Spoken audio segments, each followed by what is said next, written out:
Welcome to ఐనా TV. Kedarnath శివాలయం యొక్క విశిష్టత గురించి తెలుసుకుందాం. ద్వాదశ జ్యోతిర్లింగాలలో 5వ జ్యోతిర్లింగ క్షేత్రం కేదార్నాథ్. ఉత్తర భారతదేశంలో నెలకొని ఉన్న గంగోత్రి, యమునోత్రి, కేదార్నాథ్, బద్రీనాథ్ క్షేత్రాలను చార్ధామ్ గా పిలుస్తుంటారు. ఇక్కడకు వచ్చే యాత్రికులు ఈ 4గింటిని దర్శించుకుని వెళుతూ ఉంటారు. అత్యంత శక్తివంతమైన క్షేత్రంగా అలరారుతున్న ఈ క్షేత్రాన్ని దేవతలు, ఋషులు అదృశ్య రూపంలో అర్చిస్తూ ఉంటారని భక్తుల యొక్క విశ్వాసం.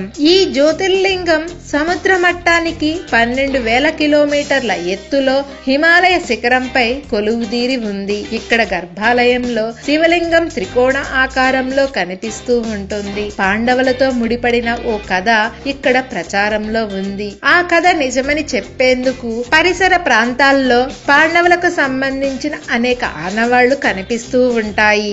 దాదాపు 22,000 అడుగుల ఎత్తుగల ఇక్కడ నీలకాంత శిఖరంపై పార్వతీ పరమేశ్వర్లు కొలువుదీరి ఉంటారని భక్తుల విశ్వాసం.